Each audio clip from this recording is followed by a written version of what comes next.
Hi guys, चलो हम लोग शुरू करते हैं LR40। ये वाला सेट के 2021 के अंदर आया था, स्लोट 2 के अंदर। काफी अच्छा सेट है। बस इसके अंदर कुछ लोगों को अगर दिक्कत हुई होगी तो इसके डेटा को समझने में भी होगी। तो और अगर एक बार अगर आपको डेटा समझ में आ गया तो ये सेट हो जाना चाहिए। वैसे थोड़ा सा मुश्किल भी है। तो इसका मीनिंग समझा देता हूँ दो लाइन का। तो ये बोल रहा है 10 ऑब्जेक्ट्स हैं, O1 O2 O3 O4 O5 O6 O7 O8 O9 और O10। ये 10 ऑब्जेक्ट्स हैं। ठीक है। और पांच लोगों के पास में ऑब्जेक्ट है, A B C D E। ठीक है।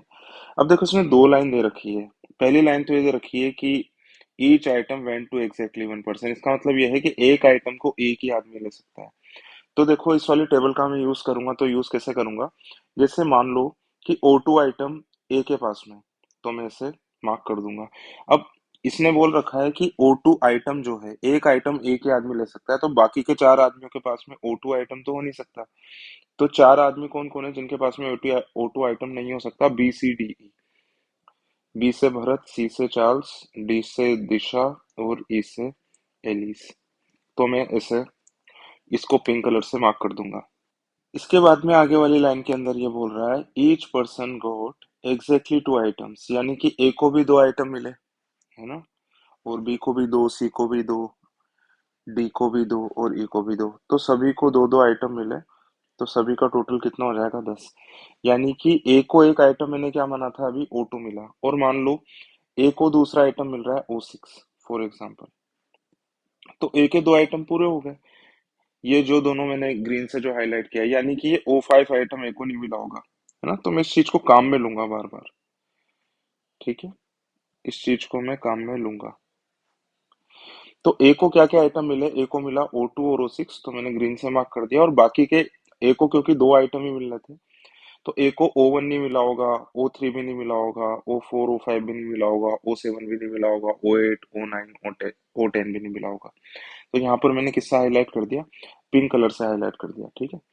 अच्छा, अब कुछ लोग सोच रहे होंगे कि ये इसके अंदर नंबर किस चीज के दे रखे हैं? ये O1 के सामने नंबर दे रखे हैं, ये कौन कौन से? ये सारे जो नंबर दे रखे हैं, नंबर क्या क्या है? तो देखो ये नंबर क्या है, इसके बारे में मैं बता देता हूँ आपको कि O1 की price A B C D की नजरों में क्या क्या है। तो देखो सबसे पहले तो ये वाली बात समझो कि O1 की कोई फिक्स प्राइस नहीं है। ए मानता है कि O1 की प्राइस 4 रुपए है, बी मानता है O1 की प्राइस तो 5 रुपए है, सी मानता है ओवन की प्राइस तो 8 रुपए है, डी मानती है कि ओवन की प्राइस 8 रुपए है, और ई मानती है कि ओवन की प्राइस 6 रुपए है। तो ओवन ऑब्जेक्ट तो एक ही है, पर पांच अलग अलग लोगों की नजरों में उनकी प्राइस अलग अलग है ना। Same thing goes for O2 O3 O4 O5 O6 O7 O8 O9 O10। ठीक है। जैसे कि अगर मैं आपसे पूछ लेता हूँ कि O4 की प्राइस सी की नजरों में कितनी है, तो देखो सी का कॉलम कौन सा है? ये वाला। और O4 कौन सा है? ये वाला। तो इसका जवाब क्या दिया जाएगा कि O4 की प्राइस सी की नजरों में है 3 रुपए। ठीक है। चलो इसके आगे की बात अब हम देख लेते हैं। तो अब इसके आगे वाली लाइन का मतलब हम लोग देखते हैं। इसके आगे वाली लाइन है the value of any bundle by a person. इस वाले जो ये फ्रेज है, इसका मीनिंग क्या है? जैसे कि मैंने आपको बोला था कि हर एक आदमी के पास में दो ऑब्जेक्ट होंगे। जैसे अमर का एग्जांपल लेते हैं। अमर के पास में दो ऑब्जेक्ट कौन कौन से है? O3 है और O6 है ना। तो बंडल का मतलब यही है। जैसे ए का बंड जैसे मैं बोल रहा हूँ ए का बंडल, तो ए के बंडल का क्या मीनिंग है? ए के बंडल का मीनिंग है the pair of objects that A has. तो ए के बंडल की वैल्यू का क्या मतलब है? ए के बंडल की वैल्यू का क्या मतलब है? ए के पास में कौन कौन से ऑब्जेक्ट हैं? O3। ये मैं जस्ट एक एग्जांपल ले रहा हूँ, जरूरी नहीं है यही ऑब्जेक्ट होंगे। और O6। तो ए के बंडल की वैल्यू की जब भी बात होगी तो मैं क्या बोलूंगा? ए के बंडल की वैल्यू कितनी है? 9 + 3 इज इक्वल टू कितना हो जाएगा? 12। ठीक है। अच्छा, तो ए के जो बंडल की वैल्यू है वो, कुछ लोग ये भी बोल सकते हैं कि इनके बंडल की वैल्यू क्या ये नहीं हो सकती? ये वाली मैं हाईलाइट करता हूँ, ये वाली 7 + 3 10 नहीं हो सकती? फिर कोई तीसरा बोल देगा क्या ए के बंडल की वैल्यू, ए के पास में है O3 और O6 ऑब्जेक्ट, क्या 8 + 4 ये नहीं हो सकती? तो इसका जवाब है बिल्कुल हो सकती है। पर जब ये कहा जाएगा कि सी की नजरों में ए के बंडल की वैल्यू कितनी है, तो फिर आप दोगे 12 आंसर। ठीक है। जब ये कहा जाएगा कि बी की नजरों में ए के बंडल की वैल्यू कितनी है, तो आप दोगे 10 आंसर। और फिर जब ये बोला जाएगा कि ए की नजरों में अपने खुद के बंडल की कितनी वैल्यू है, तो इसका जवाब आ जाएगा कि ए अपने खुद के बंडल की वैल्यू मेजर करता है 12। ओ थ्री को मानता है कि उसका खुद का जो ऑब्जेक्ट है ओ थ्री वो 9 रुपए का है, और जो उसका दूसरा ऑब्जेक्ट जो है ओ सिक्स वो 3 रुपए का है। ठीक है। अच्छा, इसके बाद में किसने एनवी वाली बात भी बोल रखी है। ठीक है। तो एनवी वाली बात क्या है, उसके बारे में थोड़ा सा डिस्कशन हम लोग कर लेते हैं।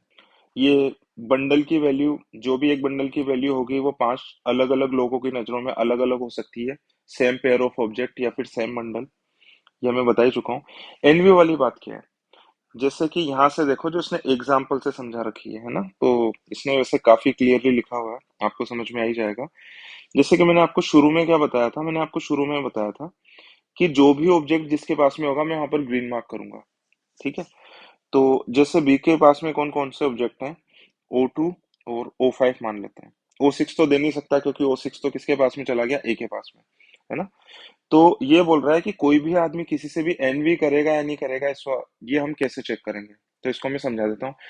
एनवी का मतलब क्या होता है, एनवी का मतलब होता है जलना किसी से, है ना, या जेलस होना। ये दोनों वर्ड आपने, जेलस वर्ड तो आपने जरूर सुना होगा, किसी से जलना, है ना। तो कोई भी आदमी किसी से कब जलता है, जब उसके पास में दूसरे आदमी से कम प्रॉपर्टी होती है। तो बिल्कुल वो की वो ही बात यहाँ पर है। ठीक है। तो अमर खुद क्या समझेगा, तो जैसे कि मान लो किसी ने मुझसे सवाल ये पूछा है, क्या अमर जो है वो भरत को एनवी करता है, या फिर अमर जो है क्या भरत से जलता है। तो अमर के पास में जो ऑब्जेक्ट है खुद के पास में, वो कितने रुपए के हैं। अब ये कितने रुपए के हैं, ये 5 आदमियों की नजरों में इनकी प्राइस अलग अलग है। हमें किसका देखना है, अमर की खुद की नजरों में उसके खुद के ऑब्जेक्ट की कितनी प्राइस है, तो 9 + 3 12। ठीक है। और हमें अगर ये चेक करना है कि क्या अमर भरत से जलता है, तो हमें भरत की ऑब्जेक्ट की प्राइस भी देखनी पड़ेगी। अच्छा, अब एक कॉमन सेंस से आप एक बात बताओ कि अमर जो भरत की ऑब्जेक्ट की प्राइस देखेगा, वो 9 + 5 नहीं देखेगा वो। ठीक है ना। वो खुद उन ऑब्जेक्ट की प्राइस को कितना मेजर करता है वो देखेगा। तो अमर की नजरों में एक ऑब्जेक्ट जो है भरत का, इसकी प्राइस कितनी है, 9 रुपए, ओ टू की। और अमर की नजरों में ओ फाइव की प्राइस कितनी है, 7 रुपए। तो अमर क्या बोलेगा कि भरत के पास में दो ऑब्जेक्ट है, वो कितने रुपए के हैं, 9 + 7, यानी कि कितने रुपए के हैं, 16 रुपए के। ठीक है ना। अमर इस बारे में बात बिल्कुल भी नहीं करेगा कि इसके भरत के पास में जो दो ऑब्जेक्ट हैं वो 9 + 5 14 रुपए के हैं। ये तो भरत के लिए प्राइस, अमर को तो इनफैक्ट इसके बारे में पता भी नहीं होगा। ऐसा मान सकते हैं हम कि भरत ओ टू और ओ फाइव की क्या प्राइस मानता है। तो अमर क्या मानेगा कि इसके खुद के बंडल की वैल्यू 12 रुपए, और 9 + 7 16, यानी कि बी के बंडल की वैल्यू कितनी है अमर की नजरों में, 16 रुपए। तो किसकी प्रॉपर्टी ज्यादा हो गई यहाँ पर, भरत की प्रॉपर्टी ज्यादा हो गई। तो फिर अमर जो है वो भरत को एनवी करेगा या फिर भरत से जलेगा। ठीक है। इस वाली बात को मैं और एक्सप्लेन कर देता हूँ आगे। ठीक है। इसको मिटा देते हैं। जैसे कि मान लो चार्ल्स के पास में ये है, ये दोनों ऑब्जेक्ट हैं, ओ टू और ओ थ्री। ठीक है। और इसके पास में कौन कौन से ऑब्जेक्ट हैं,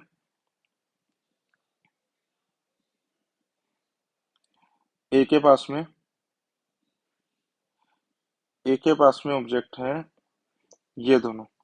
अब मुझे देखना है कि क्या चार्ल्स इससे जलता है, अमर से चलता है। तो चार्ल्स की नजरों में खुद के ऑब्जेक्ट की कीमत कितनी है, चार्ल्स की नजरों में खुद के ऑब्जेक्ट की कीमत है 8 + 8 16। और अमर, अमर से जलता है नहीं जलता। तो हमें ये चेक करना है ना कि चार्ल्स जलता है या नहीं जलता। तो फिर अमर के ऑब्जेक्ट की कीमत कितनी है, 6 + 8 कितनी है, 14। तो इसके पास में तो प्रॉपर्टी कम निकली, यानी कि हम क्या बोलेंगे, चार्ल्स तो अमर से नहीं जलता, नहीं जलता है या फिर नहीं एनवी करता है। उल्टा देखते हैं, क्या अमर चार्ल्स चार्ल्स से जलता है। तो देखो अमर की प्रॉपर्टी की, अमर की खुद की नजरों में कितनी वैल्यू है, 7 + 7, यानी कि कितनी है, 14। और अमर की नजरों में चार्ल्स की प्रॉपर्टी की कितनी वैल्यू है, तो इसका जवाब है 9 और 9। क्योंकि अमर के पास में कौन कौन से ऑब्जेक्ट मैंने माने थे, जहां पर मैंने ग्रीन हाईलाइट किया हुआ है। तो कितनी वैल्यू है इसकी यहाँ पर, 18। तो ए की प्रॉपर्टी कम हो गई, तो हम क्या बोलेंगे कि हाँ अमर तो चाल से जलता है पर चार्ल्स अमर से नहीं जलता है। चलो इसके बाद में मैं आपको एक और एग्जांपल बता देता हूँ इसका। इस पुराने वाले को मिटा देते हैं हम लोग। जैसे कि मान लो अमर के पास में दो ऑब्जेक्ट हैं, वो कौन कौन से हैं? एक तो है O2 और एक है O5। ठीक है। और ई के पास में जो दो ऑब्जेक्ट हैं वो कौन कौन से हैं? O3 और ये मान लेते हैं हम O8। ठीक है। अब क्वेश्चन मैं आपसे पूछता हूँ, क्या अमर जो है वो ई से जलता है? तो इधर ध्यान से देखो, अमर के ऑब्जेक्ट की प्राइस कितनी है अमर के खुद की नजरों में? 9 + 7 16। और ई के ऑब्जेक्ट की प्राइस कितनी है? फिर से बोल रहा हूँ, ई के ऑब्जेक्ट की जो प्राइस है वो यहाँ से नहीं देखनी है, 9 + 3 से हमें नहीं देखनी है। ये तो ई की जो प्राइस है 9 और 3, ये तो ई की खुद की अपनी नजरों में, ये किसी दूसरे को बता नहीं रहा, इसके खुद के दिमाग में। तो अमर की नजरों में O3 और O8 की प्राइस कितनी है? तो इसका जवाब है 9 + 7। 9 + 7 कितना होता है? फिर से 16 ही होता है। इसका मतलब क्या हो जाएगा, अमर खुद समझेगा कि ई के पास में कितने रुपए की प्रॉपर्टी है? 16 रुपए की। और इसके खुद के पास भी कितने रुपए की प्रॉपर्टी है? इसके खुद के बंडल की भी वैल्यू, या फिर बंडल या फिर कह लो पेयर, इसकी वैल्यू कितनी है? 16। तो ये बराबर है ना, बराबर होगा तब भी नहीं जलेगा। जलेगा कब आदमी? जब दूसरे की प्रॉपर्टी से अपनी वैल्यू कम आएगी या फिर दूसरे की वैल्यू ज्यादा आएगी। ठीक है, तब चलेगा, बराबर में भी नहीं चलेगा। अब अगर मैं सवाल अगर मैं उल्टा पूछ लेता हूँ, क्या ई जो है वो ए से चलता है? तो ई की नजरों में खुद के बंडल की वैल्यू कितनी है? O3 + O8 की वैल्यू कितनी है? 9 + 3, तो ये कितना आ जाएगा? 12। और ई की नजरों में ए की बंडल की वैल्यू कितनी है? तो ए के बंडल की वैल्यू कितनी है? ए के बंडल की वैल्यू है 8 और 6, कितना आ जाएगा? 14। ठीक है। तो 8 + 6 कितना आ जाएगा? 14। तो ई जो है वो ए से जलेगा, पर ए जो है वो इसे नहीं चलेगा। तो ये समझेगा कि इसके पास भी उतनी ही प्रॉपर्टी है जितनी की मेरे पास है। ठीक है। तो चलो इसके बाद में फिर इसने कुछ क्लू दे रखे हैं हमें, 1 2 3 4 5 6, और इन क्लू को समझना ज्यादा मुश्किल नहीं है। तो सीधा अब हम सेट सॉल्व करना शुरू करेंगे। सेट सॉल्व करने के लिए जो पीछे जो टेबल दे रखी है ये मैंने यहाँ पर कॉपी की हुई है। तो डायरेक्ट मैंने आपको पहले ही बताया हुआ है कि जैसे ए के पास में मुझे पता चल गया O5 ऑब्जेक्ट है, तो फिर मैं इसको ग्रीन कर दूंगा। मैं टेबल का यूज किस तरीके से करूंगा, कलर कोडिंग क्या रहेगी, मैं एक बार फिर से बता रहा हूँ। दूसरा ऑब्जेक्ट भी मुझे पता चल गया कि O8 है ए के पास में, तो यहाँ पर भी फिर मैं मार्क कर दूंगा। ए के दो ऑब्जेक्ट कंप्लीट हो गए, तो फिर सभी को फिर मैं क्या कर दूंगा? पिंक, कि ये सारे के सारे ऑब्जेक्ट ए के पास तो अब नहीं आ सकते, है ना। दूसरा यूज मैं कैसे करूंगा कि O5 ऑब्जेक्ट ए के पास में आ चुका है, तो फिर O5 कहीं और नहीं जा सकता, तो फिर मैं यहाँ पर पिंक कलर से मार्क कर दूंगा। सिमिलरली O8 ऑब्जेक्ट भी ए के पास में आ चुका है, तो फिर बाकी और किसी के पास में नहीं जा सकता, तो फिर इसको भी पिंक कलर से मार्क कर दूंगा। तो इसको मैं फिलहाल के लिए मिटा रहा हूँ, ये बस मैंने वैसे ही बताया था कि मैं कलर कोडिंग का किस तरीके से यूज करूंगा। अब ये जो भी क्लू हमें दे रखे हैं यहाँ पर, ये 1 2 3 4 5 6, इनकी हेल्प से मैं ये टेबल फिल करना शुरू करूंगा। तो चलो इसको मिटा देते हैं। अब इधर देखो, पहला वाला जो क्लू है, पहला वाला क्लू बहुत ही सिंपल है, इसको मैं यूज भी कर रहा हूँ। ये कह रहा है, इसका मीनिंग ये है कि कोई भी अगर अपने ऑब्जेक्ट की वैल्यू अगर 10 मानता है, अपने खुद के ऑब्जेक्ट की वैल्यू अगर 10 मानता है, तो वो ऑब्जेक्ट उसे मिला है। इसका क्या मतलब हुआ कि किसी भी आदमी की रो के अंदर अगर 10 लिखा हुआ है, यानी कि वो ऑब्जेक्ट उसके खुद के पास ही है। तो देखो 10 कहाँ पर लिखा हुआ है, एक तो ई के अंदर यहाँ पर लिखा हुआ है, यानी कि ये जो ऑब्जेक्ट है O10 वो किसको मिला होगा? ई को मिला होगा। ठीक है। अच्छा, दूसरी बात, और 10 कहाँ पर लिखा हुआ है? 10 यहाँ पर लिखा हुआ है O9 पर। ठीक है ना। यानी कि बी O9 की वैल्यू कितनी मानता है? 10 मानता है, 10 मानता है, यानी कि ऑब्जेक्ट भी इसे मिला होगा। इसके बाद में मैं क्या करूंगा? वही वाली चीज करूंगा कि O10 ऑब्जेक्ट किसके पास में जा चुका? ई के पास में, तो फिर बाकी सबको मैं क्या कर दूंगा? यहाँ पर पिंग कर दूंगा, ताकि हमें पता चल जाएगा कि O10 तो और किसी को भी मिल नहीं सकता। ठीक है। तो चलो ये कर दिया। इसके बाद में क्लू नंबर 2 और क्लू नंबर 3 को तो अभी मैं डायरेक्टली काम में ले नहीं सकता हूँ, तो इनको अभी मैं छोड़ रहा हूँ। इसके बाद में क्लू नंबर 4 भी अभी मैं पूरा तो यूज नहीं कर सकता। पर देखो, क्लू नंबर 4 और क्लू नंबर 5 को मिक्स करके हम एक चीज लिख सकते हैं। ठीक है। क्लू नंबर 5 तो बहुत ही ज्यादा आसान है, क्लू नंबर 5 को हम यूज कर लेते हैं, ये मैंने इसके ऊपर टिक लगा दिया। क्लू नंबर 5 क्या बोलता है कि सभी का जो समय वो क्या आएगा? इवन आएगा। सभी का जो अपने खुद की वैल्यूज का जो समय वो क्या आएगा? इवन आएगा। बस दिशा का क्या आएगा? सम दिशा का आएगा, ओड आएगा, है ना। इसका क्या मतलब हुआ कि जैसे अमर के जो दो ऑब्जेक्ट हैं, तो अमर की खुद की नजरों में उन दोनों का जो उसके खुद के बंडल की या पेयर की जो वैल्यू आएगी ना, वो कैसी आएगी, इवन आएगी। ठीक है। अब इधर देखो ध्यान से एक बात, कि भरत के जो बंडल की वैल्यू है वो भी कितनी आनी है, इवन आनी है। इवन आनी है, और एक ऑब्जेक्ट का तो मुझे पता लग गया, एक ऑब्जेक्ट तो भरत का कितने रुपए का है, 10 रुपए का, ये रहा। ठीक है। तो इधर ध्यान से देखो, भरत के कौन कौन से ऑब्जेक्ट नहीं हो सकते, ओवन भी नहीं हो सकता, क्योंकि ओवन की प्राइस कितनी है, भरत की खुद की नजरों में 5 है, तो 5 + 10 = 15, यानी कि ओड बन जाएगा। सिमिलरली O2 भी नहीं आ सकता, ओड नंबर नहीं आ सकता। O3 भी नहीं आ सकता भरत का दूसरा ऑब्जेक्ट, क्योंकि 10 + 7, 10 तो है इवन और 7 है ओड, तो इवन प्लस ओड, ओड ही आएगा। 5 भी नहीं हो सकता, ये वाला 5 भी नहीं हो सकता, ये वाला 3 भी नहीं हो सकता। तो जो भरत का जो दूसरा ऑब्जेक्ट है ना, कौन कौन सा हो सकता है, O7 और O8 ही हो सकता है। ठीक है ना। और इधर ध्यान से फिर से मैं एक और बार रिपीट कर रहा हूँ, कि भरत की जो खुद की नजरों में जो प्राइस है वो इवन आनी चाहिए, खुद की नजरों में प्राइस, यानी कि मुझे यहीं से वैल्यू लेनी है जो भरत के कॉलम वाली है, बाकी को देखना भी नहीं है। ठीक है। चलो, तो इसके अंदर क्या पता चला मुझे, इसके अंदर मुझे ये पता चल गया कि भरत के जो दूसरा ऑब्जेक्ट होगा वो कौन कौन सा हो सकता है, O7 और O8 हो सकता है। पर देखो यहाँ पर क्लू नंबर 4 के अंदर एक बात लिखी हुई है, कि नो वन वैल्यूज हर और हिज ओन बंडल एट ए नंबर हायर देन 60, यानी कि कोई भी आदमी अपना जो खुद का बंडल है उसकी वैल्यू 16 से ज्यादा नहीं कर सकता। यानी कि क्या बी का दूसरा ऑब्जेक्ट ये 8 हो सकता है, तो इसका जवाब है नहीं, क्योंकि अगर ऐसा होगा तो बी की खुद की नजरों में बी के खुद के बंडल की वैल्यू कितनी हो जाएगी, 10 + 8 18, और ये बोल रहा है कोई भी आदमी दूसरे के बंडल की वैल्यू तो 16 से ज्यादा से मान सकता है, पर अपने खुद की बंडल की वैल्यू वो 16 से ज्यादा नहीं मानेगा। फिर से ध्यान से सुनो, ये वाली बात आगे भी काम आ सकती है, कि दूसरे के बंडल की वैल्यू तो ज्यादा मान सकता है 16 से, पर खुद के बंडल की वैल्यू वो 16 से ज्यादा नहीं मानेगा। इसका क्या मतलब हुआ, कि ये O8 ऑब्जेक्ट है ना, ये भी बी को नहीं मिलेगा। ठीक है ना। So we are left with only one object, तो बी का दूसरा ऑब्जेक्ट कौन सा हो जाएगा, बी का दूसरा ऑब्जेक्ट हो जाएगा O7। O7 किसको मिल गया, बी को मिल गया। इसका क्या मतलब हो गया, कि O7 बाकी के चार में से किसी को भी नहीं मिलेगा। ठीक है ना। अच्छा, आप ये भी कह सकते हो मुझसे यहाँ पर, कि जैसे यहाँ पर, कि जैसे मान लो O2 और O3 किसी दूसरे के पास में जा रहा होता, तो एक ही नजरों में उसकी वैल्यू कितनी होती, 9 + 9 18, है ना। तो आप कह दोगे ये ऑब्जेक्ट ए को नहीं मिल रहे, O2 और O3, तो आप कहोगे 16 से तो ज्यादा हो ही नहीं सकता। तो फिर से मैं क्या बात रिपीट करूंगा, कि खुद के ऑब्जेक्ट 16 से ज्यादा नहीं हो सकते, दूसरों के ऑब्जेक्ट तो 16 से ज्यादा हो सकते हैं। ठीक है ना। नहीं समझ में आया तो इसे छोड़ दो, अभी जब मैं आगे की बात बताऊंगा तो फिर और क्लियर हो जाएगा। ठीक है। सिमिलरली ई के जो ऑब्जेक्ट हैं वो ई का जो दूसरा ऑब्जेक्ट है वो ओड नंबर वाला नहीं हो सकता, 3 नहीं हो सकता, 5 भी नहीं हो सकता। क्यों, क्योंकि ई का भी सम कैसा आना चाहिए, इवन आना चाहिए, ये लिख रखा है। 5 नहीं हो सकता, इधर से ये वाला 5 भी नहीं हो सकता, ये वाला 9 भी नहीं हो सकता, और ये वाला 8 भी नहीं हो सकता।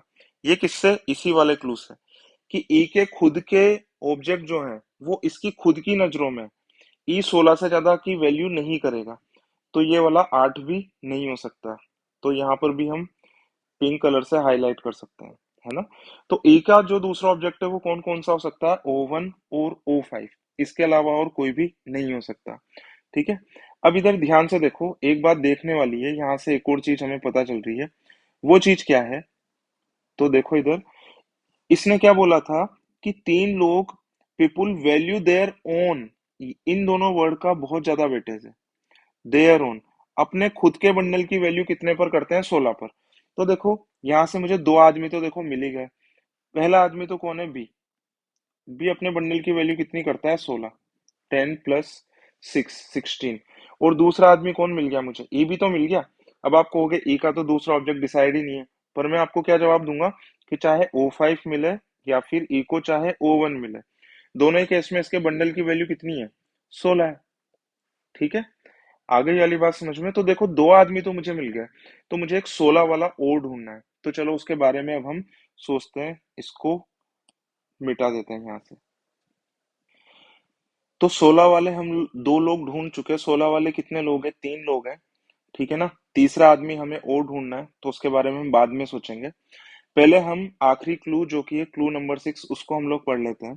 तो ये क्या बोल रहा है, some people who value their own bundle less than 16 envy some other people who value their own bundle at 16, no one else envies others। तो ये वाला क्लू काफी लोगों को समझ नहीं आया होगा, पर ये वाला क्लू बहुत ज्यादा काम का है, और इसके अंदर मैं आपको दिखाऊंगा कि कैट वाले कितना सोच समझ करके सेट बनाते हैं। इस वाले वर्ड का भी वेटेज है, इस सम का भी वेटेज है। मैं आपको बाद में बताऊंगा कि इस सम का क्या वेटेज है, कि अगर ये वाला वर्ड नहीं होता तो फिर ये सेट कैसे गलत हो सकता था। ठीक है ना, इस वाले सम वर्ड का क्या रोल है। ठीक है, तो इधर ध्यान से देखो, 16 से ज्यादा तो कोई भी अपने खुद के बंडल की वैल्यू करता नहीं है। ठीक है ना, तो जो और 16 वैल्यू खुद के अपने बंडल की कितने लोगों ने की है, 3 लोगों ने की है ना। तो बाकी के 2 लोगों ने 16 से कम की होगी। ठीक है, तो ये क्या बोल रहा है, जो 16 से कम वाले जो लोग हैं, जो अपने खुद के बंडल की वैल्यू 16 रुपए से कम मानते हैं, वो 16 रुपए जिनके बंडल की वैल्यू है, ठीक है, उनसे एनवी करते हैं या उनसे जलते हैं। और और उसके अलावा कोई भी आदमी किसी दूसरे आदमी से नहीं जलता है। फिर से ध्यान से सुनो, थोड़ा सा कंफ्यूजिंग है। ये आदमी है अपने खुद के बंडल की वैल्यू कर रहा है 16, ये भी अपने बंडल की वैल्यू कर रहा है 16, 16 वाला एक और कोई और होगा।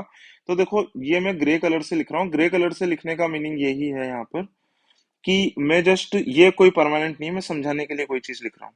ठीक है, जैसे कि मान लो इस वाले की वैल्यू है 14, ये खुद के बंडल की वैल्यू मानता है 14, फॉर एग्जाम्पल मान लो, ग्रे का मतलब यही समझाने के लिए लिख रहा हूँ, बाद में मिटा दूंगा इसको। ठीक है, तो ये जो है 16 से कम वाला, ये 16 वालों से ही एनवी करेगा, कहने का मतलब ये है। और 16 किसके हिसाब से देखना है, जो लोग अपने खुद के बंडल की वैल्यू करते हैं 16 को। अब इधर ध्यान से देखो, यहाँ पर ये वाला वर्ड आ रहा है सम, सम का मतलब क्या है, कि ऐसा जरूरी नहीं है कि 14 वाला सारे के सारे 16 वालों से जले, सम से ही जल सकता है, किसी और से ही जल सकता है। ठीक है ना। अच्छा, जैसे कि मान लो एक और आदमी बचा, ये इसके बंडल की वैल्यू है 12, तो ये इससे नहीं जलेगा। ठीक है ना, इससे नहीं जलेगा। अब आप कहोगे कि यार ये भी इससे नहीं जलेगा, 12 वाला भी इस 14 वाले से नहीं जलेगा, और ये 14 वाला भी इस 12 वाले से नहीं जलेगा। अगर कोई किसी से जल रहा है, तो किसकी वैल्यू देख करके जलेगा, जिसकी वैल्यू 16 होगी उसी से ही जलेंगे दूसरे लोग, है ना। इसका मतलब क्या है, क्या ये 12 वाले को अगर ये जलना होगा तो ये किससे जलेगा, या तो 16 वाले से जलेगा या फिर ये इस वाले 16 वाले से जलेगा। अब कुछ लोग कह देंगे 12 वाला क्या इस 14 वाले से नहीं जलेगा, तो इसका जवाब है नहीं जलेगा, इसने मना किया हुआ है ये यहाँ पर। ठीक है ना। तो इसके बाद में फिर लोग पूछ लेंगे कि यार जलना तो बिल्कुल चाहिए, इसकी खुद की प्रॉपर्टी की वैल्यू 12 आ रही है और इसकी वैल्यू 14 आ रही है, तो जलना तो बिल्कुल चाहिए, इसकी प्रॉपर्टी की वैल्यू तो ज्यादा है। तो उन लोगों को मैं फिर से ये याद दिलाना चाहूंगा कि ये जो 14 वैल्यू है ना, वो इसकी खुद की नजरों में है। ये 14 तो इस 12 वाले को पता भी नहीं होगी। ये इसकी प्रॉपर्टी की वैल्यू कहाँ से देख करके निकालेगा, अपने खुद के कॉलम से। जैसे कि मान लो ये देख लेगा, इसकी ये है 8 और ये है इसकी 3, तो भले ही इसकी वैल्यू 14 आ रही हो, पर ये इसकी वैल्यू कितनी मानेगा, 8 + 3 कितनी मानेगा, 11, और नहीं जलेगा इससे। ठीक है ना, ये वाली बात मैं आगे और भी क्लेरिफाई कर दूंगा। ठीक है ना, थोड़ा सा कंफ्यूजिंग है, इसलिए मैं बार बार में आपको करके बता रहा हूँ। ठीक है। अच्छा, फिर से एक और बात मैं, ये वाली बात फिर से मैं लिख करके समझाना चाहता हूँ कि ये जो 14 वाला है, ये जरूरी नहीं है कि सारे के सारे जिन्होंने अपने खुद की प्रॉपर्टी की वैल्यू 16 मानते हैं उन सारों से ही जले। ये सम वर्ड यही बता रहा है, ये बोल रहा है खुद से जल सकता है 16 वालों से, है ना। और उसके अलावा जो भी बचते हैं, वो कोई भी किसी से नहीं जलेगा। इस बात को क्लेरिफाई करने के लिए फिर से मैं इधर कुछ कुछ लिख देता हूँ। इसने पहले से बोल रखा है कि 16 वाले 3 होंगे, बाकी दो 16 से कम होंगे, और एक ओड भी होगा, दिशा ओड होगी, तो ओड वाला नंबर मैंने मान लिया 13 और एक का नंबर मैंने मान लिया 12। तो ये वाला ग्रुप है और ये वाला ग्रुप है, तो लोग किससे जलेंगे, तो छठे स्टेटमेंट का मतलब है कि इन 16 वाले जो है ना, इन्हीं से ही जलेंगे, ये 16 वाले आपस में नहीं जलेंगे। ठीक है, और ये दोनों भी आपस में नहीं जलेंगे, ये दोनों भी आपस में नहीं जलेंगे। फिर इसने ये कह रखा है, सम वाले वर्ड का मीनिंग ये है कि 13 वाला जो है जरूरी नहीं है वो तीनों से ही जले, इससे हो सकता है दो से ही जले, हो सकता है तीनों से ही जले, हो सकता है एक से ही जले, क्योंकि इसने बोल रखा है सम। तो ये मत सोच लेना कि ये 12 वाला इस 16 वाले से नहीं जल रहा, तो ये तो गलत हो गया क्लू। गलत नहीं हुआ, क्योंकि उसने बोल रखा है कि कुछ 16 वालों से जलेंगे, सबसे जलेंगे ऐसा जरूरी नहीं है। ठीक है, तो चलो, ये जितना भी मैंने ग्रे जो लिखा है ना, इसको मैं मिटा देता हूँ, और जब मैं इसको फिल करूंगा ना, तभी ये ज्यादा समझ में आएगा। ठीक है, तो चलो अब हम कोशिश करते हैं कि तीसरा 16 वाला कौन सा होगा। ठीक है ना। तो देखो फॉर एग्जाम्पल एक ग्रे कलर से मैं लिखने का मतलब है कि मैं केस बना करके देख रहा हूँ कि 16 वाला है ये। ठीक है ना, 16 वाला है ये। ठीक है, 16 वाला ये है तो ए 16 वाला मैंने तीसरा 16 वाला ये मान लिया। तो देखो तीसरा 16 वाला पहले तो ये देख लेते हैं हो कौन कौन सकता है। देखो डी तो हो नहीं सकता क्योंकि डी का तो इसकी खुद की नजरों में प्राइस कितना आएगा, ओड आएगा। ये लिख रखा ओड, है ना। तो 16 तो ओड नंबर है नहीं, 16 तो एवन नंबर है। तो तीसरा 16 वाला या तो ए हो सकता है या फिर क्या हो सकता है, सी हो सकता है। तो मैंने केस बना करके देखा है कि चलो ए को देख लेते हैं कि ए होगा तीसरा 16 वाला। ठीक है, अब इधर ध्यान से देखो एक बात मैं इससे ब्लू कलर से हाईलाइट कर रहा हूँ कि एक ही नजरों में, तो मैंने यहाँ पर छठा क्लू क्या कहता है कि 16 वाले तीन लोग होंगे, 16 वाले तीन लोग होंगे। ठीक है ना। तो ए होगा तो ये तीन लोग कौन कौन से होंगे, एक तो ए होगा, एक बी होगा और एक ई होगा। ये जस्ट मैं केस बना करके देख रहा हूँ, ग्रे कलर से लिखने का मतलब है केस बना करके देख रहा हूँ। और बाकी के दो कौन कौन से हो गए, बाकी के दो हो गए सी और डी। ठीक है ना। तो देखो एक ही नजरों में खुद की बंडल की प्राइस कितनी है, खुद के बंडल की प्राइस है टोटल 16। 16 कहाँ से है, क्योंकि मैंने केस बना करके देखा है ना कि इसके खुद के बंडल की वैल्यू 16 है। तो 16 देखो बन भी सकता है, बहुत आराम से बन सकता है। O8 मिल सकता है इसको, O3 मिल सकता है या फिर O2 O5 मिल सकता है। तो 16 तो देखो इसका बहुत आराम से बन रहा है। ठीक है ना, कहीं से ही बन सकता है। तो एक ही नजरों में खुद के बंडल की वैल्यू कितनी मानी थी मैंने, 16। अब इधर ध्यान से देखो कि एक ही नजरों में बी के बंडल की क्या वैल्यू है। तो बी के पास में ऑब्जेक्ट कौन कौन सा है, बी के पास में जो ऑब्जेक्ट आए थे वो है O7 और O9। अब एक ही नजरों में O7 की प्राइस कितनी है, 8। ओ की नजरों में O9 की प्राइस कितनी है, 9। तो ए की नजरों में बी की प्राइस, बी के बंडल की प्राइस कितनी होगी, 9 प्लस 8 यानी कि कितनी हो गई, 17। तो देखो ए तो बी से चलेगा। और इसने हमें क्या बोला है, क्लू नंबर 6 समझने में थोड़ा सा मुश्किल हो सकता है ना। बाकी इसको समझना है हमें ढंग से। क्लू नंबर 6 यही बोल रहा है कि 16 से 16 वाला नहीं जलेगा, है ना। 16 से कौन से लोग जलेंगे, 16 से ये दोनों लोग जलेंगे और ये दोनों भी आपस में नहीं जलेंगे। तो आप लोग पूछ लोगे मना कहाँ पर किया हुआ है, तो फिर से मैं इतनी देर से यही बता रहा हूँ, ये मना किया हुआ है। No one else envies others. No one else envies others का मतलब है कि इनके अलावा जो ये ऊपर लाइन बोली है, इनके अलावा और कोई भी आदमी किसी दूसरे आदमी से नहीं जलता है। ठीक है, तो ऊपर वाली लाइन में क्या लिखा हुआ है कि जिन लोग, जो लोग अपने खुद के बंडल की वैल्यू 16 से कम मानते हैं वो लोग ये हैं, जो मैंने केस बनाया है अभी इसके हिसाब से, वो लोग जलते हैं जिनकी वैल्यू 16 है उनसे। फिर साथ में सम वर्ड भी लगा रखा है, तो ये बोला है कि ऐसा नहीं है कि सी इन तीनों से जलेगा, डी भी इन तीनों से जलेगा, ऐसा जरूरी नहीं है, सम से जलेंगे। सम का मतलब है कुछ 16 वालों से जल सकते हैं। सम का मतलब होता है एक दो या फिर हो सकता है तीन, तीनों से जलें। पर इसका मतलब ये नहीं है कि तीनों से जलना जरूरी ही है। तो इसका क्या मतलब हुआ कि क्योंकि क्लू नंबर 6 के अंदर ये दे रखा है हमें कि 16 वाला 16 वाले से नहीं जलेगा, और यहाँ पर अगर ए का सम अगर मैं 16 मानता हूं इस जगह पर, तो इसका मतलब क्या हो जाएगा, ए खुद बी से जलेगा। इसका मतलब क्या है कि ए का सम तो 16 हो ही नहीं सकता। ठीक है, तो ये वाला जो मैंने केस लिया था, ये वाला केस हो चुका है गलत। तो फिर मैं किसको 16 मानूंगा, डी को मान नहीं सकता, क्योंकि डी की खुद की वैल्यू कितनी आनी चाहिए, ओड आनी चाहिए। तो फिर एक बात तो फिक्स हो गई यहाँ पर, एक बात क्या फिक्स हो गई कि 16 वाला तीसरा जो आदमी है वो कौन होगा, वो होगा सी। ठीक है, अच्छा मैं अब आपको एक बात और भी बताता हूँ यहाँ पर, कि आप लोग यहाँ पर ऐसे पूछ सकते हो कि जैसे मैंने सी को 16 माना है, तो क्या ये बी से नहीं चल रहा। तो इसका जवाब है नहीं चल रहा है। देखो यहाँ पर ध्यान से, इस बार 16 वाले तीन लोग कौन कौन से हो गए, 16 वाले तीन लोग हो गए यहाँ पर, एक तो हो गया बी, एक हो गया सी, एक हो गया ए। तो देखो सी बी से चल रहा है, नहीं चल रहा। सी की खुद की, अपने खुद के बंडल की प्राइस कितनी है, 16। और बी के बंडल की प्राइस कितनी मान रहा है वो खुद की नजरों में, तो बी के पास में कौन कौन से ऑब्जेक्ट है, बी के पास में एक तो O7 और एक है O9, है ना। तो सी जो है इसकी प्राइस कितनी मान रहा है, O7 की प्राइस तो सी की नजरों में है 5 और O9 की प्राइस है 9। तो ये कितना हो जाएगा, 14। तो सी क्या समझेगा, सी बोलेगा कि मेरे पास तो 16 रुपए की प्रॉपर्टी है और बी के पास तो 14 रुपए की है, तो ये तो गरीब ही है मुझसे, तो ये जलेगा नहीं। फिर आप ये पूछ लोगे क्या सी ए से भी नहीं चल रहा, तो नहीं चल रहा, और जलना भी नहीं चाहिए, क्योंकि क्लू नंबर 6 में यही बोला है कि इधर वाली 16 से कम वाली जो पार्टी है, बार बार मैं इसी को रिपीट कर रहा हूँ, ये सबसे बड़ा कंफ्यूजन इसमें, कि 16 से कम वाली पार्टी है ना, वो आपस में भी नहीं चलेगी, वो इस वाले ग्रुप से चलेगी, और ये लोग भी आपस में नहीं चलेंगे एक दूसरे से। क्लू नंबर 6 यही वाली बात बोल रहा है बार बार में। ठीक है, तो क्या, अब मैं ये वाला दिखा देता हूँ कि सी जो है वो ए से चल रहा है या नहीं चल रहा। तो सी की खुद की प्राइस, अपने खुद के बंडल की प्राइस कितनी कर रहा है, 16। ठीक है, अब ए के पास के तो देखो ऑब्जेक्ट फिक्स नहीं है, तो मैं अभी चेक नहीं कर सकता इसको, पर जैसे मान लेते हैं ओ के, इसके पास में ऑब्जेक्ट कौन कौन से हैं, ए के पास में ऑब्जेक्ट कौन कौन से, एक तो है O10, और दूसरा ऑब्जेक्ट मैं मान लेता हूँ, क्या पता इससे ओ के ए के दोनों ऑब्जेक्ट पता चल जाए, तो कौन कौन से ऑब्जेक्ट हैं इसके पास में, O5 में मान लेता हूँ इसका, ए का। तो देखो O5 की कीमत कितनी है इसी की नजरों में, 6 रुपए है, और O10 की कीमत कितनी है, O10 की कीमत भी है सी की नजरों में 6 रुपए, तो देखो नहीं चल रहा यहाँ से। ठीक है, और अगर मैं ए का दूसरा ऑब्जेक्ट में O1 मान लूं, ये वाला, क्योंकि दो केस है ना, ये वाला तो मैंने देख ही लिया, तो अगर मैं O1 मान लेता हूँ, यहाँ पर O1 मान लेता हूँ, तब भी नहीं चल रहा, क्योंकि इसकी प्राइस है 8 रुपए, तो ये कितना हो जाएगा, 14।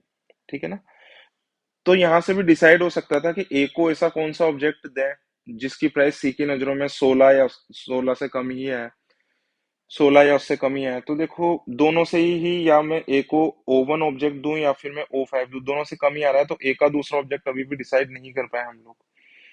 ठीक है, अच्छा चलो, मैं एक और चीज चेक करके बता देता हूँ आपको, क्या ए जो है वो बी से चल रहा है, तो ए की जो है वो खुद के ऑब्जेक्ट की प्राइस कितनी है अपनी खुद की नजरों में, 16, और बी के पास में कौन कौन से ऑब्जेक्ट हैं, बी के पास में है O7 और O9, ये बस मैं इसे चेक कर करके बता रहा हूँ मैं आपको। तो O7 की प्राइस ए की नजरों में कितनी है, 6 रुपए, और O9 की प्राइस ए की नजरों में कितनी है, 7 रुपए, तो ए क्या समझेगा, ए समझेगा कि यार बी के पास तो 13 रुपए के ही ऑब्जेक्ट है केवल, मेरे पास तो 16 के, नहीं चलेगा। आ रही है बात समझ में? ठीक है, तो चलो, ये सारी बातें होगी, इसमें जो एक थोड़ा सा टफ क्लू था ना, वो यही वाला था, क्लू नंबर 6, है ना। अब देखो दूसरे और तीसरे क्लू को हम लोग काम में लेते हैं। तो ये क्या बोल रहा है, O1 O2 O3 तीन अलग अलग आदमियों को जाएंगे, और दूसरी बात क्या कह रहा है क्लू नंबर 3 में, कि O1 और O8 ये भी दो अलग अलग आदमियों को जाएंगे। अब सी की प्राइस मुझे कितनी बनानी है, 16, 16 बनानी है, तो देखो इन तीनों में से तो मैं 2 बार 8 ले नहीं सकता हूँ, क्यों नहीं ले सकता 2 बार 8, क्योंकि इसने बोल रखा है कि ये जो है ना O1 O2 O3 ये अलग अलग आदमियों को जाने चाहिए, तो दो ग्रीन हाईलाइट तो मैं इन तीनों 8 के अंदर बना नहीं सकता, और अगर इस वाली रो में सी की रो के अंदर अगर मुझे 16 बनाना है, तो फिर मुझे 2 बार 8 चाहिए ही चाहिए, क्योंकि इसके अलावा तो कोई और कॉम्बिनेशन 16 बन नहीं रहा है ना, तो 2 बार 8 चाहिए ही चाहिए। अब 2 बार 8 में यहाँ से ब्लू वाले हाईलाइट से तो निकाल नहीं सकता, इसके अलावा और कहीं पर एक हाईलाइट, मतलब और इसके अलावा और कहीं पर आपको 8 नजर आ रहा है, तो इस वाली बात का जवाब है ये, कि O8 पर मुझे 8 नजर आ रहा है, इसका मतलब क्या हो जाएगा कि मुझे 2 बार 8 चाहिए था, तो 1 बार 8 तो O8 से मैं लूंगा, और 1 बार 8 मैं इस वाले ग्रुप से लूंगा, तो 16 बनेगा, इसके अलावा 16 कैसे भी नहीं बन सकता है। फिर से ध्यान से सुनो, कुछ लोग अगर सोच रहे हैं कि मैं आपसे 2 बार 8 ले लूं, तो देखो 2 बार आप 8 नहीं ले सकते हो, क्योंकि इसने कह रखा है कि O1 O2 O3 तीन अलग अलग आदमियों के पास में जाएंगे, है ना। तो आप ज्यादा से ज्यादा एक ही बार ले सकते हो, या फिर एक भी बार ना लो तब भी काम चल जाएगा, पर क्योंकि हमें 16 बनाना है, 16 इस वाली रो में एक ही तरीके से बन रहा है जब आप 2 बार 8 लो, यानी कि एक 8 तो मैं ये वाला लूंगा, ठीक है, और दूसरा 8 इन तीनों के ग्रुप में से मैं कोई एक ले लूंगा। ठीक है, तो ये जो भी मैंने हाईलाइट किया इसको हटा देते हैं हम लोग। अब सी का जो दूसरा ऑब्जेक्ट है, इसमें कौन सा वाला 8 लूं मैं, क्योंकि तीन तीन चॉइसेस है ना, इन तीनों में से कौन सा वाला लूं, तो उसके बारे में भी पता नहीं है, पर एक चीज के लिए हम श्योर हैं, क्या श्योर है, कि O8 ऑब्जेक्ट मिल चुका है सी को, तो फिर इस जगह पर हम पिंक कलर कर सकते हैं इस जगह पर, कि O8 ऑब्जेक्ट बाकियों को तो नहीं मिलेगा। इसके अलावा हम एक और बात के लिए सर्टेन हो सकते हैं, क्योंकि सी का मुझे 16 चाहिए सम, तो 16 कैसे बनेगा, 8 प्लस इन तीनों में से कोई एक 8 आएगा, यानी कि ये जो बीच वाले बॉक्स बचे ना, ये O4 O5 O6 O7, ये ऑब्जेक्ट तो सी के पास में नहीं हो सकते, तो फिर यहाँ पर क्या कर दिया हमने, यहाँ पर पिंक कलर कर दिया इस जगह पर। क्यों, क्योंकि मुझे 16 बनाना है, तो 8 के साथ में 8 जुड़ना चाहिए, तभी सी के खुद के बंडल की वैल्यू अपनी खुद की सी के खुद के नजरों में कितनी आएगी, 16 आएगी। चलो अब इसको मिटा देते हैं। अब सी के पास में जो दूसरा ऑब्जेक्ट है ना 8 वाला, वो इन तीनों में से कौन सा होगा? किन तीनों में से, जिसको भी अभी मैंने मिटाया था, इन तीनों में से कौन सा वाला 8 होगा? तो देखो ये वाला तो नहीं होगा। कौन सा वाला नहीं होगा? O1 वाला तो नहीं होगा। क्यों? Clue number 3। O1 और O8 डिफरेंट डिफरेंट आदमियों को मिले हैं। तो O8 किसको मिला है? C1 सी को मिला है। तो O1 जो है वो तो सी को नहीं मिलेगा। तो यहाँ पर तो कर दिया मैंने पिंक। ठीक है। अब इधर ध्यान से देखो, मैं यहाँ से एक बात कह रहा हूँ आपको, बहुत ध्यान से सुनना, कि ये जो है ना O2, ये भी सी को नहीं मिलेगा। ठीक है। सी को क्यों नहीं मिलेगा? तो इसका जवाब सुनो। तो इसका जवाब भी हमें कौन देगा? क्लू नंबर 6 ही देगा, है ना। तो देखो 16 16 वाले कितने लोग कौन कौन हो गए, यहाँ से फिर से लिख रहा हूँ। एक तो हो गया बी, एक हो गया सी, और एक हो गया ई। और बाकी की दो पार्टी वाले लोग कौन कौन से बच गए? एक तो हो गया ए, और एक हो गया डी। ये मैंने पहले का कभी लिखा हुआ है, ठीक है ना। ये सी डी समझाने के लिए लिखा था, तो इससे कंफ्यूज मत होना। 16 वालों से जलेंगे 16 से कम वाले, जितने भी आएंगे। ठीक है, कितने आते हैं इसलिए पता नहीं, ऐसे ब्रेकेट लगा दिया। ठीक है। तो मैं क्या बोल रहा हूँ कि सी के पास में O1 तो हो ही नहीं सकता, क्लू नंबर 3 से O1 और O8 डिफरेंट डिफरेंट लोगों के पास में जाने चाहिए। तो मैं साथ में ये भी बोल रहा हूँ कि O2 भी नहीं हो सकता। अब O2 क्यों नहीं हो सकता, ध्यान से देखो। ठीक है। अगर मान लो सी के पास में अगर मैंने O2 ऑब्जेक्ट दे दिया, और एक ऑब्जेक्ट इसके पास में क्या है? O8। ठीक है। तो बी खुद के बंडल की प्राइस कितनी मानता है? 16। ये सी के बंडल की प्राइस कितनी मानेगा? तो O2 की प्राइस बी की नजरों में कितनी है? 9 रुपए। और O8 की प्राइस बी की नजरों में कितनी है? बी की नजरों में देखना है हमें। 8। ये वाला यहां से देखा है मैंने, इस जगह से नकल की है, और इस जगह से नकल की है। ठीक है। इसे हटा रहा हूं वापस। तो इसकी प्राइस कितनी है? 8। तो ये कितना हो जाएगा? 17। 17 हो जाएगा। और इससे क्लू होगा कि, इससे ये क्लू दे रखा है हमें कि क्लू नंबर 6 जो है, ये वाला क्लू गलत हो जाएगा। क्लू नंबर 6 के अंदर क्या दे रखा है?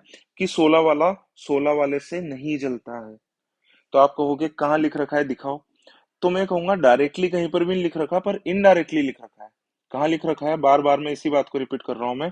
ये लिख रखा है indirectly, no one else envies others. इस लाइन का मीनिंग ये हो गया कि ऊपर जो मैंने बात लिखी हुई है, ऊपर का मतलब है ये वाला ब्लू वाला हाईलाइट, इसके अलावा कोई भी आदमी किसी दूसरे आदमी से बिल्कुल भी नहीं जलता है ना। तो ऊपर वाले कौन से लोग हैं? ऊपर वाली लाइन में जो ब्लू में बोला, जिनकी प्राइस 16 से कम है, ये खुद आपस में भी नहीं जलते हैं। ये कौन कौन से लोग हैं? ये है एओडी। एओडी आपस में भी नहीं जलते हैं। ये जलते हैं तो 16 वाले ग्रुप से जलते हैं। और ऐसा जरूरी नहीं है कि तीनों 16 वालों से जले। Some other people who value their own bundle at 16, तो कुछ से ही जल सकते हैं। कुछ का मतलब एक 16 वाले से भी जल सकते हैं, दो 16 वाले से भी जल सकते हैं, तीनों से भी जल सकते हैं, पर तीनों से जलना जरूरी नहीं है। इसके अलावा ये बोल रहा है no one else envies others, यानी कि कोई भी दूसरा आदमी किसी दूसरे आदमी से नहीं जलता। तो मैं यही वाली बात कह रहा हूँ, अगर O2 ऑब्जेक्ट अगर मैं सी को दे दूंगा ना, तो इसका मतलब क्या हो जाएगा? बी भी एक 16 वाला है, और सी भी एक 16 वाला है। तो बी जो है वो सी से जलेगा, जबकि ऐसा होना नहीं चाहिए क्लू नंबर 6 के हिसाब से। यानी कि जो O2 ऑब्जेक्ट है ना, वो सी को तो नहीं मिलेगा। यानी कि अब हमारे पास में एक ही चॉइस बची है, कि जो सी के पास में जो दूसरा ऑब्जेक्ट है वो कौन सा होना चाहिए? वो होना चाहिए O3। तो सी के भी दोनों ऑब्जेक्ट हमें पता लग गए। ठीक है।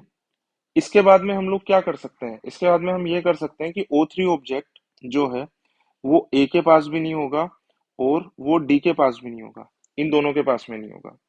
ठीक है, क्योंकि वो किसको मिल चुका है? सी को मिल चुका है। इसके अलावा हम एक बात यहाँ पर और ये भी देख सकते हैं कि अमर के खुद की नजरों में, अमर का जो खुद का जो बंडल है, इसका सम कितना आना चाहिए? इवन आना चाहिए। इवन कब आएगा? जब दोनों के दोनों ऑब्जेक्ट की वैल्यूज कैसी हो? इवन हो। तो एक ही जो रो है ना, ये वाली जो रो है, ये वाली जो रो है, इसके अंदर आपको इवन नंबर कितने खाली दिख रहे हैं? एक ही दिख रहा है, वो है ये 4। तो इसका सम इवन लाने के लिए फिर मुझे इवन नंबर अगर चाहिए ना, तो कितने चाहिए होंगे? 2। और 2 नंबर अवेलेबल नहीं है, यही तो है अवेलेबल केवल। यानी कि जो इसका इवन बनेगा वो किससे बनेगा, दोनों ओड नंबर से बनेगा। यानी कि ओवन ऑब्जेक्ट तो अमर के पास में हो नहीं सकता। ठीक है, क्योंकि इसकी फिर बंडल की वैल्यू इवन लाने के लिए फिर मुझे दूसरा भी इवन नंबर चाहिए होगा और दूसरा इवन नंबर बचा नहीं है। ठीक है, तो चलो इसके बाद में फिर हम फोकस करते हैं डी के ऊपर, इसे हटा देते हैं। ठीक है, तो हमें एक बात पता है डी के बारे में, कि डी का जो खुद के जो पैकेट का समय इसकी खुद की नजरों में वो कैसा आना चाहिए, ओड आना चाहिए। तो पैकेट या बंडल में कितनी चीजें हैं, दो, और दो चीजों की वैल्यूज का सम ओड आना चाहिए। इसका क्या मतलब हो जाएगा, एक तो इवन हो जाएगा और एक हो जाएगा ओड। तो इवन के लिए मेरे पास में चॉइसेस क्या क्या है, दो ही चॉइसेस हैं, 2 बार 8 है ना। तो इसका क्या मतलब हो जाएगा कि दिशा के पास में O1 या O2 में से कोई एक ऑब्जेक्ट तो होना जरूरी है। क्या दोनों हो सकते हैं, तो देखो 2 बार 8 आएंगे तो क्या हो जाएगा, कितना हो जाएगा, 16। 16 हो नहीं सकता है, क्योंकि सम कैसा लाना है मुझे, ओड। इसके अलावा 16 वाले 3 लोग थे और 3 लोग मुझे मिल भी चुके हैं, दूसरा कारण इससे 16 नहीं हो सकता। पर एक एक बात तो पक्की है कि एक बार 8 जरूर होना चाहिए, क्योंकि इवन की और कोई चॉइस मेरे पास में अवेलेबल है ही नहीं। और ओड होना चाहिए, ओड की क्या क्या चॉइसेस अवेलेबल है मेरे पास में, 5 ओड थी। तो जो डी है, दिशा है, इसका टोटल कितना आ सकता है, इसका टोटल आ सकता है 11 या फिर 13, है ना। अच्छा, अब इधर ध्यान से देखो, जैसा कि मैंने आपको पहले ही बताया कि अगर मैं कोई भी केस बनाता हूँ जिसके बारे में मैं सर्टेन नहीं हूँ, तो फिर मैं इसको ग्रे कलर से लिखता हूँ। ठीक है, तो मैंने मान लिया कि डी के पास में एक जो ऑब्जेक्ट है वो कौन सा है, O2 है। ठीक है, अच्छा, फिर से क्लू नंबर 6 में आपको थोड़ा सा एक्सप्लेन कर देता हूँ, क्योंकि इसके अंदर यही सबसे ज्यादा इंपॉर्टेंट क्लू है, फिर से मैं इसका यूज करने वाला हूँ। ठीक है, क्लू नंबर 6 क्या कहता है कि दो ग्रुप है, अलग तरीके से समझा रहा हूँ इस बार। दो ग्रुप है, इसके अंदर सम पीपल जलते हैं इस वाले ग्रुप ग्रुप के सम पीपल से। तो देखो दो ग्रुप किस किस को बोल रहा है, तो ये कह रहा है एक ग्रुप तो है जिनकी वैल्यू 16 से कम है, जो खुद अपनी बंडल की value, who value their own bundle at less than 16। इसके अंदर कौन कौन से लोग आते हैं, लोगों का नाम तो हमें पता चली गया, A O D। और दूसरा ग्रुप कौन कौन सा है, दूसरा ग्रुप है who value their bundle at 16, ये लेस देन 16 वाला है। ठीक है, और ये इक्वल टू 16 वाला है। तो इसके अंदर कौन कौन से लोग आ गए, इसके अंदर लोग आ गए हमारे पास में बी, सी और ई। तो देखो सम 2 बार है, ये वाला सम मैं लिख रहा हूँ, ये वाला सम तो आ रहा है इसके लिए, और ये वाला सम आ रहा है इसके लिए, है ना। तो इसके सम पीपल से जलते हैं, इसके अलावा कोई भी आदमी किसी से नहीं जलता है। इसका मतलब मैं क्या समझा रहा हूँ, ए डी से नहीं जलेगा, डी ए से नहीं जलेगा, बी सी से नहीं चलेगा, सी बी से नहीं चलेगा, बी ई से नहीं चलेगा, ई बी से नहीं चलेगा, सी ई से नहीं चलेगा, और ई भी सी से नहीं चलेगा। ठीक है, अगर जलेगा तो इस वाले ग्रुप में से कुछ लोग इस वाले ग्रुप के कुछ लोगों से जल सकते हैं, कुछ का मतलब होता है सम। ठीक है, तो जैसा कि मैंने अभी बोला कि मैं मान लेता हूँ कि O2 ऑब्जेक्ट किसके पास में है, O2 ऑब्जेक्ट है दिशा के पास में। ठीक है, दिशा के पास में O2 ऑब्जेक्ट। ठीक है, तो ए की नजरों में दिशा के ऑब्जेक्ट का सम कितना हो जाएगा, तो ध्यान से देखो, ए के पास में भी कौन कौन से ऑब्जेक्ट खाली है, एक तो है O2 9 वाला। ठीक है, एक है O4। ठीक है, इसको छोड़ो एक मिनट के लिए। तो ए की नजरों में इसके ऑब्जेक्ट का सम कितना हो सकता है, दिशा के ऑब्जेक्ट का सम O2। तो O2 की वैल्यू ए की नजरों में कितनी है, 9। ठीक है ना। अच्छा, और दूसरा ऑब्जेक्ट कौन सा हो सकता है दिशा का, देखो ध्यान से, ये सारे हो सकते हैं, ये हो सकता है, ये हो सकता है, ये हो सकता है, ये हो सकता है। यानी कि दिशा के ऑब्जेक्ट, दूसरे ऑब्जेक्ट की जो वैल्यू होगी ए की नजरों में, वो क्या क्या आ सकती है, या तो 3 आएगी, या फिर 7 आएगी, या फिर 3 आएगी, है ना। तो ए की नजरों में दिशा के ऑब्जेक्ट का सम कितना आ जाएगा, या तो 9 या 3 12 आएगा, या फिर कितना आएगा, 16 आएगा, या तो 12 आएगा या फिर 16 आएगा। ठीक है, अब जब फिर मैं देखूंगा कि मैं ए को क्या क्या ऑब्जेक्ट दे सकता हूँ, इसके बाद में फिर जब मैं देखूंगा मैं ए को क्या क्या ऑब्जेक्ट दे सकता हूँ, तो देखो O1 में दे नहीं सकता ए को, O2 में ऑलरेडी दिशा को दे चुका हूँ, O2 भी मैं नहीं दे सकता, क्योंकि मैंने केस ही यहाँ से शुरू किया था ना कि अगर O2 दिशा के पास में हो तो क्या हो जाएगा फिर।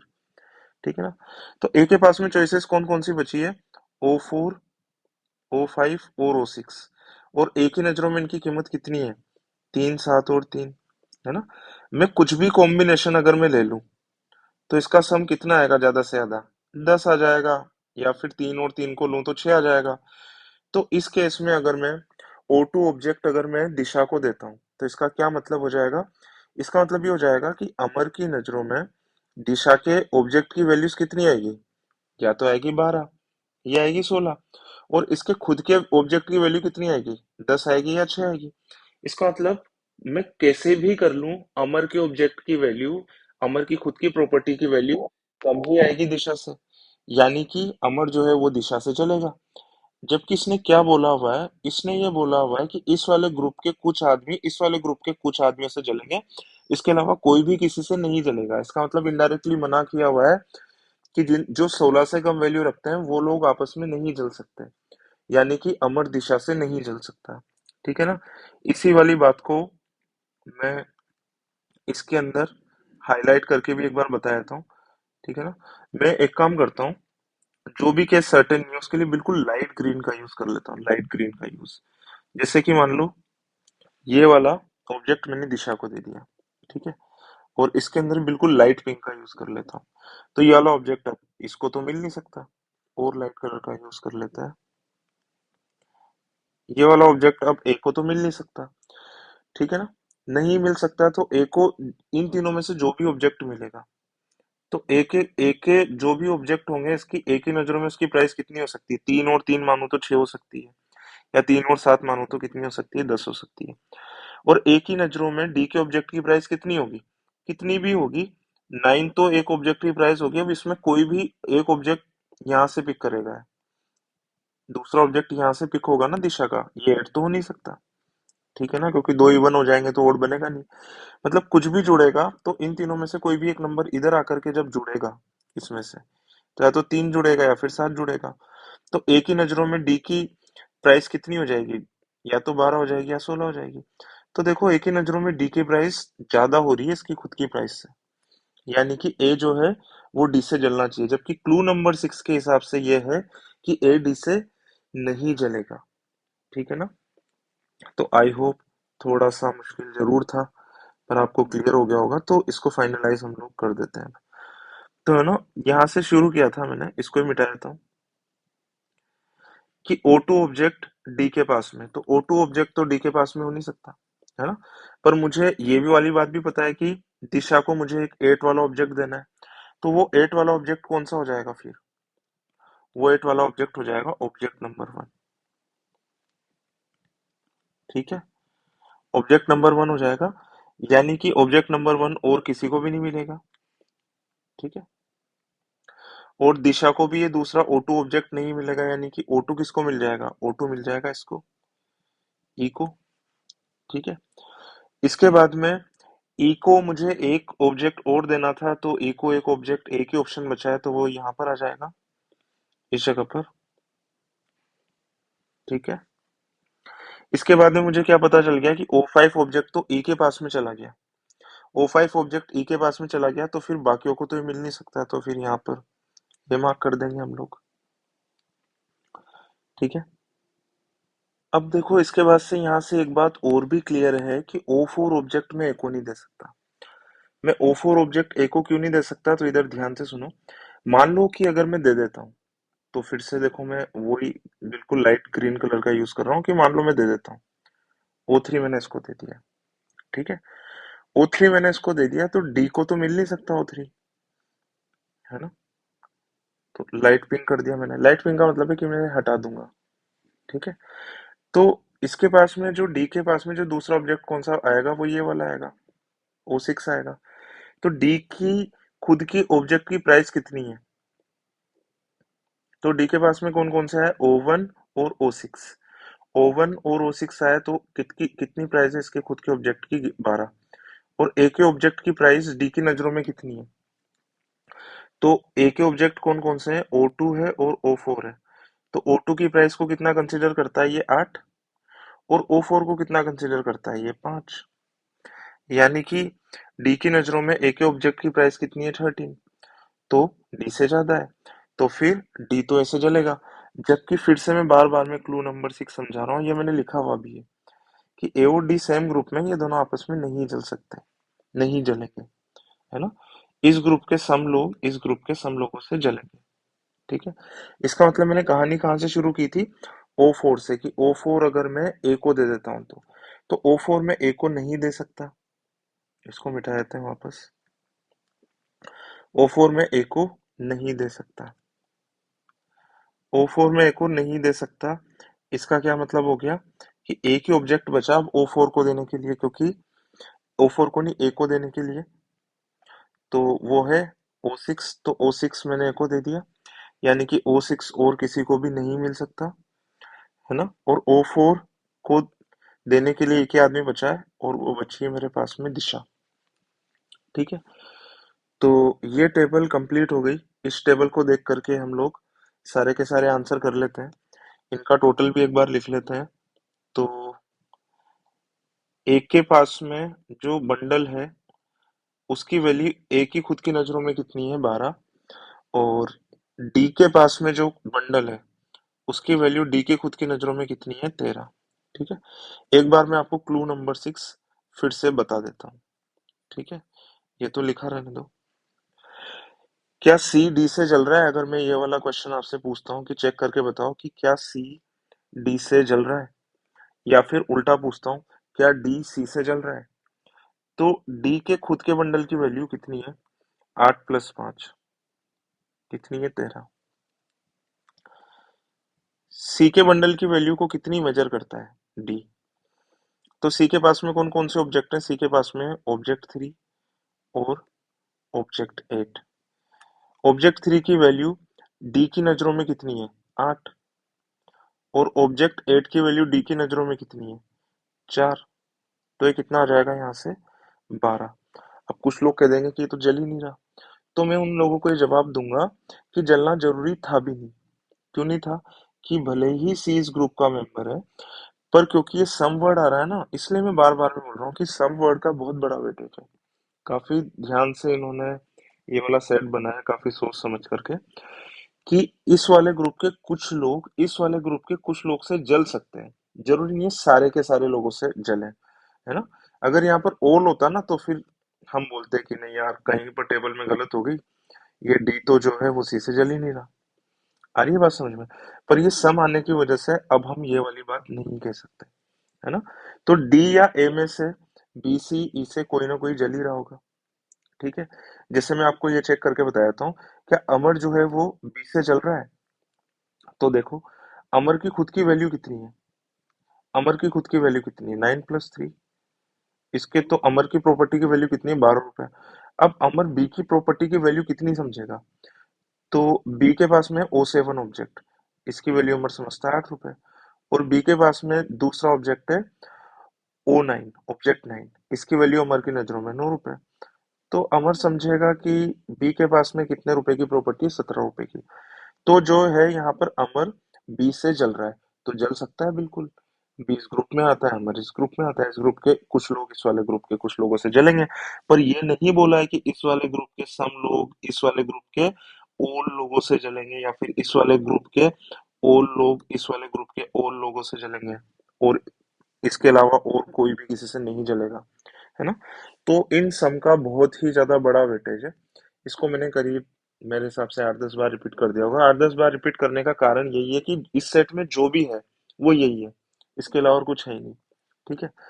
तो चलो इस वाली टेबल से हम आंसर कर ले। तो देखो, ये वही वाली टेबल है जो कि हमने कंप्लीट की, मैंने सब जगह पर पेस्ट की हुई है, इसको देख करके आंसर करेंगे। What best can be said about the object O8? O8 के बारे में क्या कहा जा सकता है, मतलब ये कमेंट मांग रहा है कि किसको मिला है। तो 8 मिला है चार्ल्स को, सी को। कहाँ रहा, ये रहा। तो इसका आंसर क्या आ जाएगा, D. Who among the following envies someone else? तो ये बोल रहा है कि कौन सा ऐसा आदमी है जो कि किसी न किसी से जलता है। ठीक है। क्या अमर किसी से जलता है? तो देखो, अमर का मुझे डी से तो चेक करना नहीं है, क्योंकि मैंने बताया था ना, ये ए और डी तो सेम ग्रुप वाले हैं। ठीक है ना। और बी सी और ई ये हैं दूसरे ग्रुप वाले। तो क्वेश्चन थोड़ा सा पका हुआ ही है। अमर की खुद की वैल्यू कितनी है, 12। ठीक है, तो पहले देख लेते हैं अमर क्या बी से जलता है। तो बी से तो जलता ही है, देखो ध्यान से। बी बी के पास में कौन कौन से ऑब्जेक्ट हैं? O7 और O9, ये बी के पास में। तो अमर की खुद की वैल्यू कितनी है? 12। तो O7 और O9 का सम अमर कितना समझता है? 17। जलता है इससे, ठीक है ना। तो अमर जलता है, आप लोग बाकी चेक कर लेना, ठीक है ना। भरत किससे जलता है? तो भरत 16 वालों से तो जलता नहीं होगा, ठीक है ना। और ये जो कम वाले हैं इनसे वैसे भी नहीं चलता होगा। अब इसमें लोग गलती क्या करते हैं, मैं ये बता देता हूँ आपको एक बार। लोग यहीं से देख लेते हैं कि देखो यहाँ पर भरत का तो 16 है, अमर का 12 है, तो जलेगा क्यों? जबकि इसे देखना है ना, गलत है। आपको कैसे देखना है इसका, कि अमर के पास में जो ऑब्जेक्ट है उसकी प्राइस भरत कितनी मानता है। अब बाई चांस यहाँ पर 12 ही मानता है, 9+3, पर देखना फिर भी यहीं से ही, ठीक है ना। और जैसे आपको ये देखना है क्या, भरत जो है वो दिशा से चलता है, तो यहाँ से डायरेक्ट मत देख लो कि ये 16 है, ये 13 है, नहीं चलता। बल्कि भरत को तो इसके बारे में पता भी नहीं होगा कि दिशा अपने ऑब्जेक्ट की प्राइस खुद कितना मानती है, ठीक है ना। तो ये चेक करना है, तो इसको चेक कैसे करो कि भरत का खुद का कितना मानता है अपने ऑब्जेक्ट की प्राइस? 16। और दिशा के ऑब्जेक्ट की प्राइस कितना मानता है ये? 5 और 5, कितना मानता है? 10। तो फिर 10 तो कम है, प्रॉपर्टी कम है। जब प्रॉपर्टी कम होती है तो फिर आदमी नहीं जलता है, ठीक है ना। आदमी जलता कब है? आदमी जलता जब है जब प्रॉपर्टी उसके खुद के पास में कम होती है दूसरे से, है ना। जैसे कि आप लोग जलते हो मुझसे, ठीक है। चलो, तो इसका आंसर आ जाएगा अमर। बाकी के आप लोग चेक कर लेना। What is अमर्स value for his own bundle? तो अमर की वैल्यू खुद के बंडल के लिए कितनी है? 12 है, ठीक है। अच्छा, इसके बाद में क्या बोल रहा है? Object O4 was given to the, वही वाली टेबल मैंने पेस्ट की हुई है सभी जगह पर, ठीक है, बिल्कुल सेम टेबल है। O4 किसको दिया था हमने? तो O4 दिया था हमने दिशा को। O5 वॉज गिवन टू, तो O5 किसको दिया था हमने? E को, ठीक है। Vote best can be said about the distribution of object O1? O1 किसको मिला है वैसे? ऑब्जेक्ट 1 मिला है दिशा को, तो ऑप्शन डी, ठीक है। तो ये हो गया सेट कंप्लीट। तो आप एक और बात इसके अंदर कमेंट करके ये बताना यूट्यूब चैनल पर कि कहीं मैंने आपको कंफ्यूज तो नहीं कर दिया जब इसको एक्सप्लेन किया, है ना। क्योंकि मुझे यही डर है, मैंने वो जो पॉइंट नंबर 6 रिपीट किया ना, उसी में सबसे ज्यादा कंफ्यूजन होता है। तो आप बताना मुझे कि कहीं आप कंफ्यूज तो नहीं हो गए एक्सप्लेनेशन से, या फिर आपको बहुत अच्छे से समझ में आया, तो कमेंट जरूर करना, ठीक है। हम लोग मिलते हैं एक नए सेट के साथ।